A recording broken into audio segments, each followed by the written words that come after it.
Now, Adam, you said recently that I blame a lot of non-FBA people for a lot of stuff. Well, that's pretty much the theme of a large percentage of the conversations I've heard you have. We ain't no large percentage. We talking about how do I know you're right? Hey, man, lock them doors. Because I want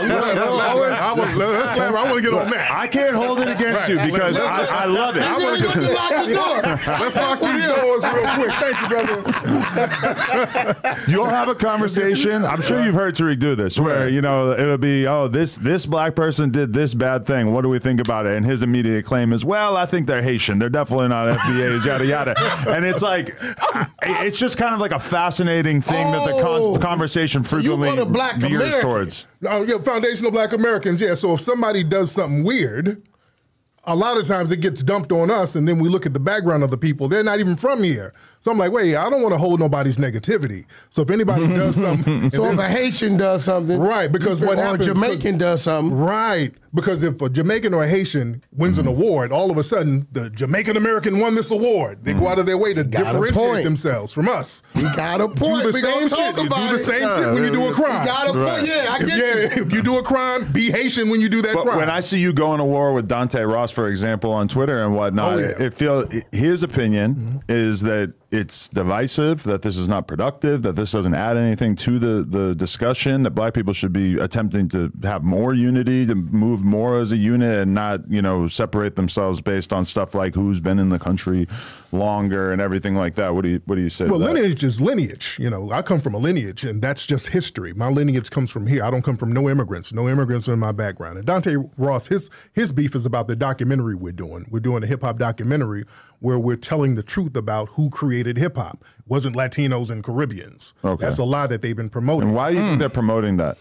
To take Who's promoting that? The corporate media. They're trying to say that I believe they was part of the rise of it, but they didn't create it. They came later. Because they love to take all the different minorities and just sort of round them all together and just say people of color. No, you can't do that. No. Well, my position is a little different though. So I rock with him he probably gonna say like we're not African, right?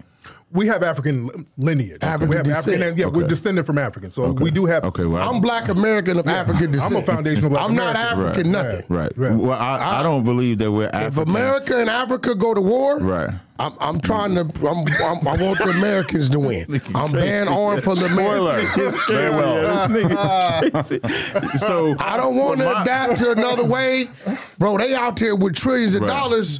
And 4 miles down the road, ain't no running water. So my position is different. Like when we was talking earlier and we was talking about Negroes being over here, Taino Indians, we were speaking about that. So for me, the Taino Indians today would be what we call the Puerto Ricans, for me.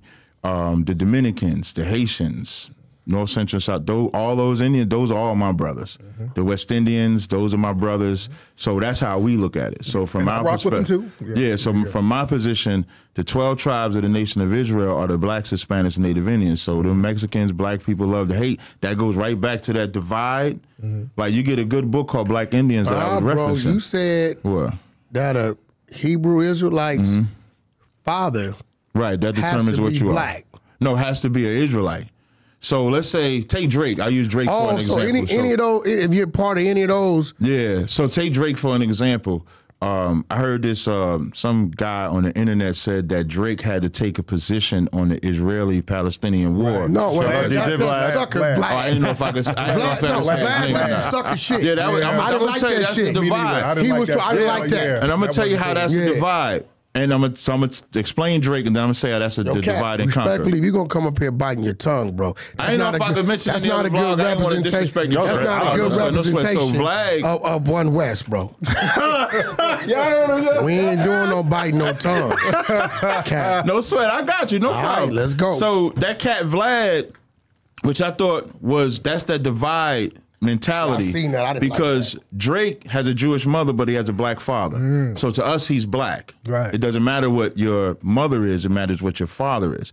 The reason why I said he's trying to play it because Khaled too. I think it was Drake. Yeah, and Drake and Khaled. Right. But here's a divide. Whenever whites have done anything, or so-called Jewish people have done anything, when has he ever went to Jewish people or white people and said, why aren't you speaking about this or what's happening to black people? Why aren't you doing this? Why is it only Drake has to speak on the Israeli position so that it could galvanize the people? Why do we have And what is he? And also, you said Russian something Jew. about the 12 tribes. You said Russian Jew. Mexicans are part of the 12 tribes. Yeah, Now, some people say, well, before 500 years ago, there wasn't a Mexican race, so how would they come from There wasn't a Puerto Rican, there wasn't a Haitian, there wasn't a Dominican or a Mexican before the Europeans colonized them. Right. Like you can go to a certain region of Mexico, they darker than you and I. Right, there were black people.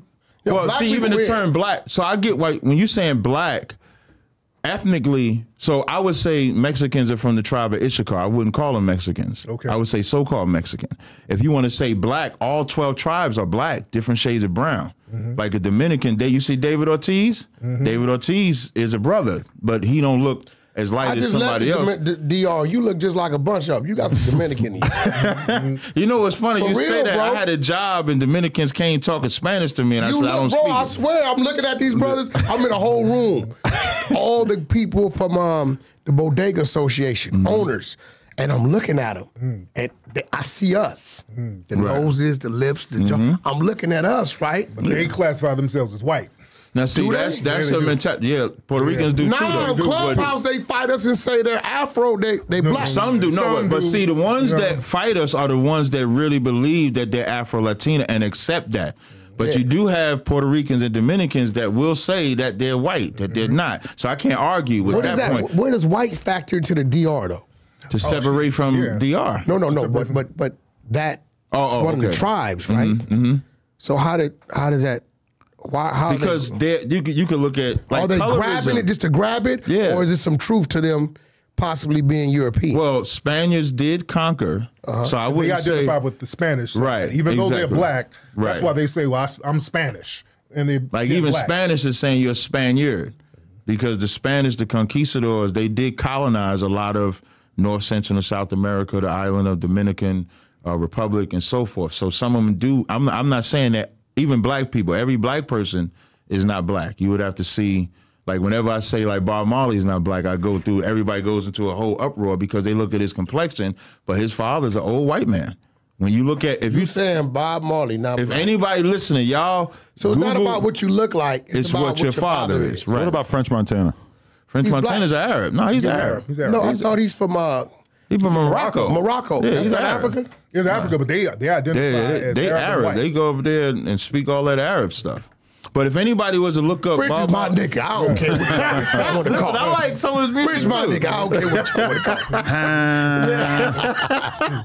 But if you look up Bob Marley's father and take the melanin and put it on Bob Marley's father, that's what Bob Marley looks like. But he's a white man. An old white man. He's like 50-something years old. Was his mother like African? His mother was black. His mother was a West Indian. She was Jamaican. His mother was Jamaican. So, of course, growing up under your mother, he takes his mother's culture, identity, and leans more towards that. And I use that as an example because colorism is something that plagues us. Light skin versus dark skin. Whether it's Dominicans versus us, black people, let a red bone black person be around a dark skinned black person. We're taught that there has to be tension there. We're taught that she has to be, or he has to be white because he's a red bone. When you can go into Africa and you can see Africans with blonde hair and blue eyes that have never been touched by Europeans at all. Colorism is something that goes right back to that divide and conquer mentality that the Europeans employed on us. I'm American. So I'm American too, man. Yeah. I'm a foundational black American. I identify with that. He said we had I'm so-called American. Right. Because see, I'm going to be real, bro. I'm going to be real. Right. Like, who do we honor? Do we honor the house Negro that say, Massa, they running? Or do we honor those white people that hid us and fed us along the way? I believe it's good on both sides. So I'm born in 77. You can't say that every single white person is evil. You can't. That's do what that. I'm saying. When we say they help, some of them hung from trees just like we did. I don't know about you going to. What? I don't know. You know about some tree hanging telling white me people? None of them white people that got caught helping us on the move hung from trees. You got to prove that. I don't believe no white. So you telling me them Klansmen just let them go? They didn't treat them as if they treat us. If they did kill them, they didn't hang them. Right. That's reserved for us. Right. But when we say, so like sometimes Israelites, now I'm going to say some things that Israelites say. Sometimes you might see the Israelites say, and this includes me, so like the white man is the devil, right? The word devil just means deceiver. when we make that statement, we're not talking about every single person. It's like saying all black people eat chicken. All black people don't eat chicken. Throughout the 1800s and 1900s, 3,400 black Americans were lynched. 1,300 whites were lynched. There you go. Oh, you got to send that from a tree. Right. I've never I just Googled. Those are the ones that's just documented. I Googled They were hung from whites a tree. lynched. Oh, okay. So, okay. I don't know. Like, bro, Was it hang lynched though? Like hanging? And I'm gonna be real with you. Good question. When I got out of prison, my job opportunities came from a family called Wagner's Trucking out of Billings, Montana. You talking about, those type of white, they come from that. David Wagner, Wayne Wagner.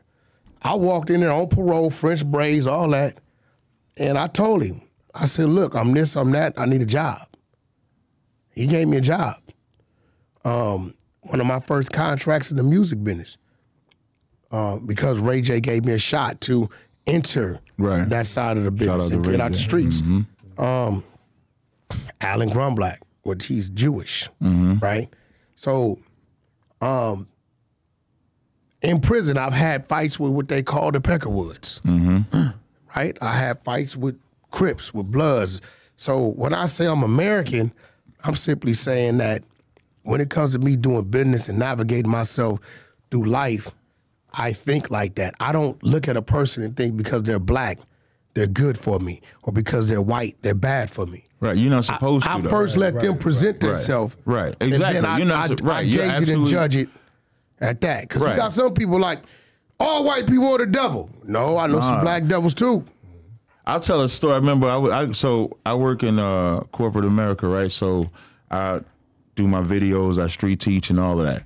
And so I work in networking, computers and all that stuff like that. So one day I come to the job, this Puerto Rican brother, he's like, yo, Tariq, man, they found your videos. They playing them in the conference room.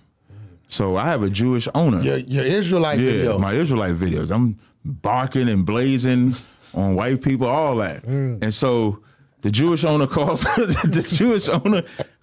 in the office. We sitting down there talking, and he's like, I saw your videos, on the street. I said, yeah, I do that, outside of work. I don't bring that here. He said, good. He said, you don't bring it here and keep it that way. Because what we do with our economic growth has nothing to do with for my people. So if I can go work in corporate America, I should also be able to go in my neighborhood and wake my people up, get them off of drugs, restore them, build a community, and they don't conflict. Guy, though. He could have. Right. He could have. If I wasn't good at what I do, he probably would have said, "Nah, we gotta let you go," or something like that.